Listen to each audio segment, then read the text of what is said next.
Hello everyone and welcome to Stan the Wine Man TV. I am your host, Stan Rutan, and this is the Blue Collar Wine Show where I help you spend your wine dollars wisely. Cool. We're going to do now a follow-up to the Cab blind taste. We're going to do a Chardonnay blind tasting. Why not? These are all California yeah, so Chardonnay #1 wine. We are going to blind taste 4 Chardonnays here. Let's get started. A little pregnant pause there. I'm not sure why. Who knows?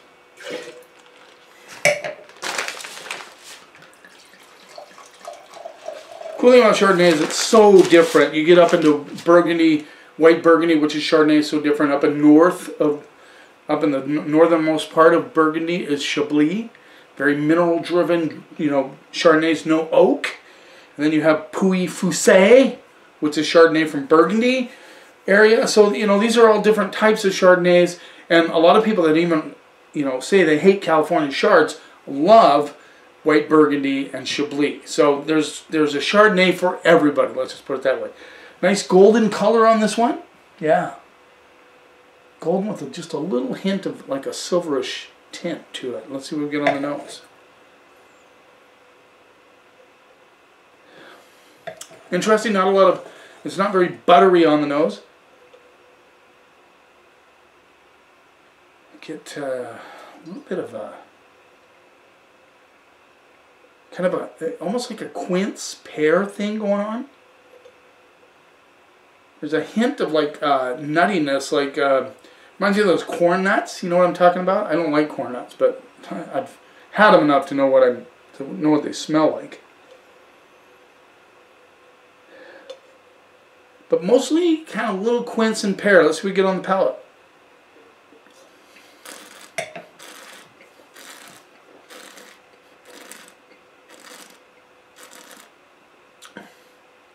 For lack of a better term, this is a pretty Chardonnay.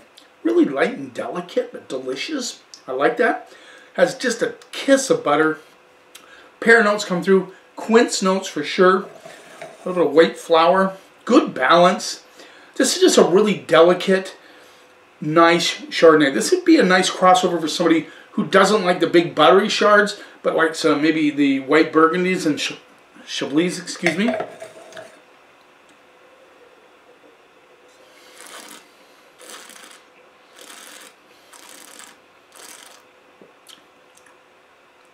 And then that little bit of that nuttiness comes through on the back of the mid palate and drives through the finish with those pear and quince notes. This is just a really refreshing, nice, easy to drink Chardonnay, but complex. I'm not saying this is cheap. In fact, I would guess this to be in the $30+ range, just because it's well made, nice, delicate Chardonnay. I like it. I like it.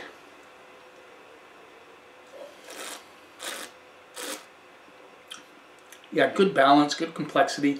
I like that kind of nuttiness that comes through at the backside into the finish. I really like it.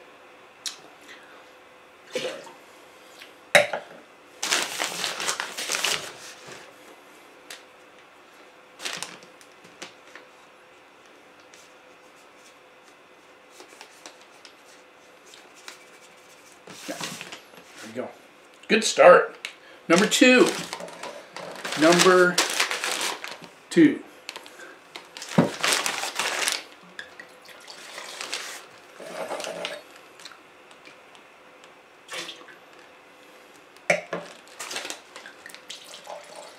Boy, this is a lot clearer than the other one. Absolutely. Not nearly as gold color. This is a very pale straw color on it. Interesting. Let's see what we get on the nose. Definitely pears on this one, like Asian pear. Just straight up Asian pear. I'm not getting a lot more than that. Just a slight ripeness underneath that might be misconstrued as butter. I don't think it's buttery.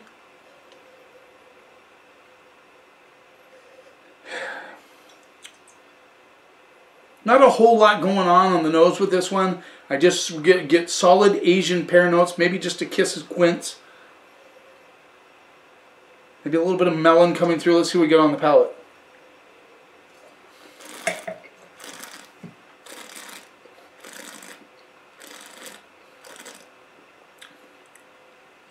Very Burgundian, as we like to say. This is all about Burgundy here. No oak on this one. Very clean. Get a little stainless steel action. The pear notes are definitely Asian pear.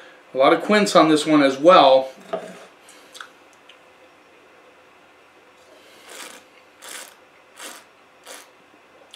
Good balance, nice, clean, fresh wine. Again, you have now the first two Chardonnays we had. I think guys and girls who like old world Chardonnay, like Chablis and Pouilly-Fuissés and other white Burgundies, are going to like this one. Very clean, crisp, style to it.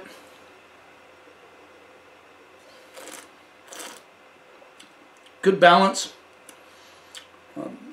Again, just a lot of finesse on this wine. Good complexity. I mean, the finish, a nice, good acidity as well.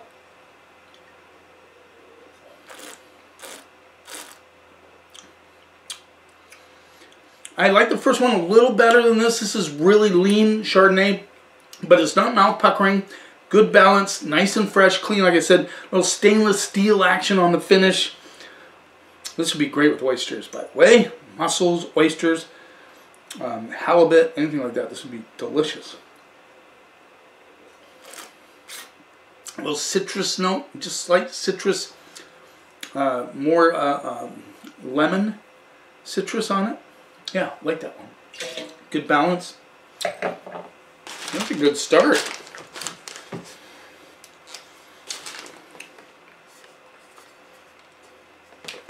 Okay, let's move on to number 3. 2 really good Chardonnays. In a stylistically good. I mean, I like buttery Chard, don't get me wrong. I like them all, really. I'm a wine guy. We stretch our palate out in all different directions. And we get in moods for things, you know, our palate changes a little bit. Sometimes we get tired of one style and we go to another, then we want to go back to that other style. It's not good to get into a wine rut. Number 3. Good start though. This is a little more golden, still a little straw golden color there. Let's see what I get on those. Oh, this has that nice baking spice on the nose. Like somebody drizzled a bunch of baking spices over, you know, a slice of pear, like nutmeg and cinnamon. Well, not so much cinnamon, nutmeg maybe, and a little bit of the butteriness comes through on this one a little bit. But none of these are like big, you know, buttery Chardonnay styles on the nose so far. How come I always get stuck on just nutmeg? We know what baking spices are. Sometimes your brain, you just get stuck, right? You say not cinnamon, not sage, nutmeg, and all the other little cinnamon, you know, like pumpkin pie spice. Not pumpkin pie spice, so. Allspice. Yeah, there's a good one. Allspice. But those baking spices come through. Let's see what we get on the palate.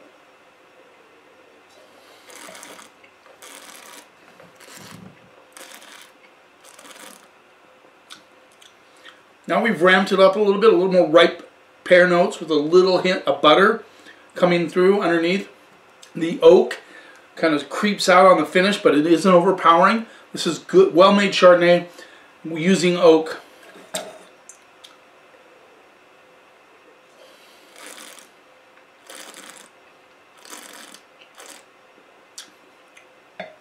Once again, you have quince, pear, no apple, quince and pear, with nice balance, good flow across the palate, very seamless. This is graduating more towards a buttery style, but not over the top. Well, not even close to over the top. This is just well balanced. This is going to be a tough blind tasting.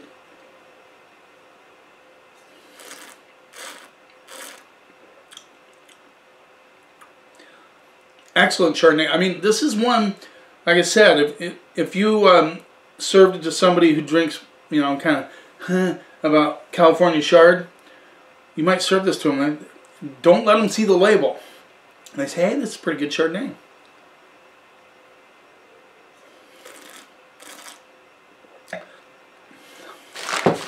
Right, so far so good. Excellent Chardonnays.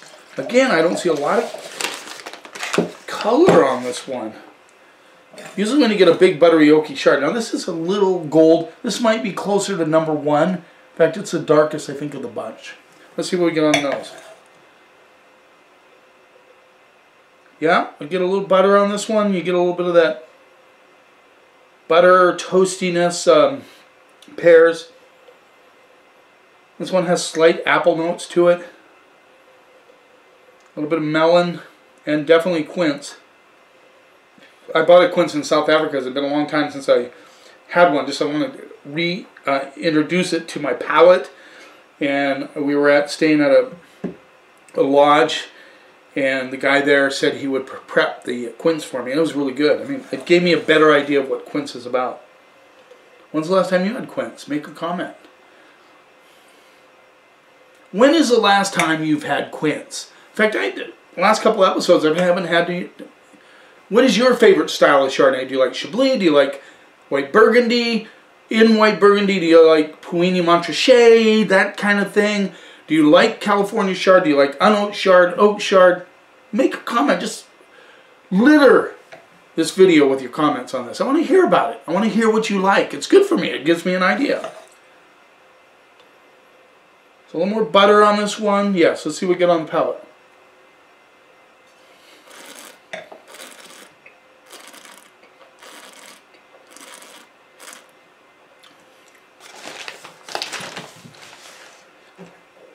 Got all wrapped up, and I forgot to give this one a grade.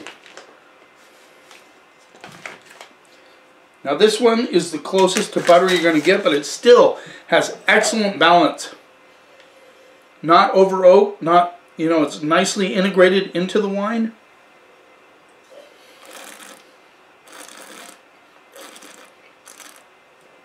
Has a nice richness. It's very slick and velvety on the palate. Smooth. Now this would be for the people that like a buttery style Chardonnay, but not too much. This is perfect. This is a perfect Chard for that buttery Chard person. Not Rombauer. Rombauer is big butter. This has a little bit, but nice balance. And a little bit of white pepper coming through on the backside.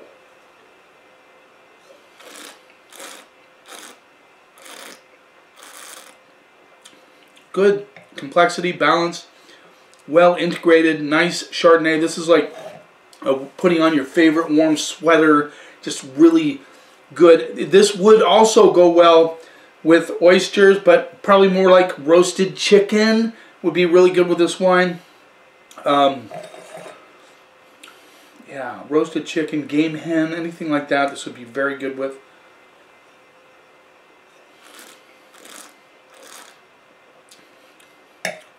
There's not a bad one in the bunch. I'm just saying right now, there is not a bad one in the bunch. Now we have a tie, my friends. We have a tie for the top spot. Okay, in fourth place with a B+, which is a great grade, is number 2. Curious what these are. Okay, this is the Hansel Sabella Chardonnay. Very well-known producer of Chardonnay. They definitely do it in a Burgundy style. This is one that had like a very stainless steel, nice $38.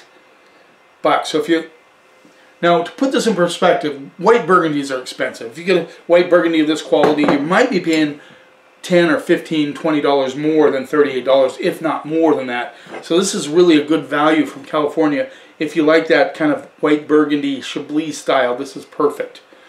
B+. With an A-. Number 1, the first one I tasted, which I also thought was very white Burgundy Chablis-like. This is kind of fun. Well, this is the Thomas George Estate Russian River Valley Chardonnay 2012. Cresta Ridge Vineyard. This rolls in at $35. I know that Thomas George likes his wines unoaked, so I'm assuming that's probably why this one tastes 2012 though. I mean, that's 8 years old. Still drinking beautifully. This has ageability, which is really, really cool. I like that. Tied for first place. So first and second place, tied. With a straight up A. The 2018 Cavazon Chardonnay Napa Valley Los Caneros. 2018. Wasn't it $25? Now I thought this one had incredible balance. Yeah, really nice balance. Not too buttery, etc., etc. Now the one that had a little more butter, but still really pretty, really nice, good balance. Kind of closer to buttery, but not close as some. That's close as some. Number 4, the Hess Collection Napa Valley Chardonnay 2017. This rolls in at 19 bucks, guys. 20 bucks. 19, 20 bucks.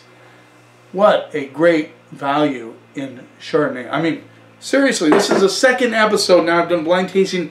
The least expensive came out on top. Now, I would say with these, if you're a total Chablis white Burgundy person, you might like these a little bit better. I'm just going on complexity, quality, that sort of thing. These are good quality. All of them did very well. That was fun. 2 episodes in a row blind tasting. The least expensive came out on top. Thanks for taking a little time out of your day. I really appreciate your support. Please subscribe to my channel. If you're enjoying these videos, tell your friends about them. Subscribe to my channel if you haven't done so already. You keep watching, and I'll keep helping you spend your wine dollars wisely.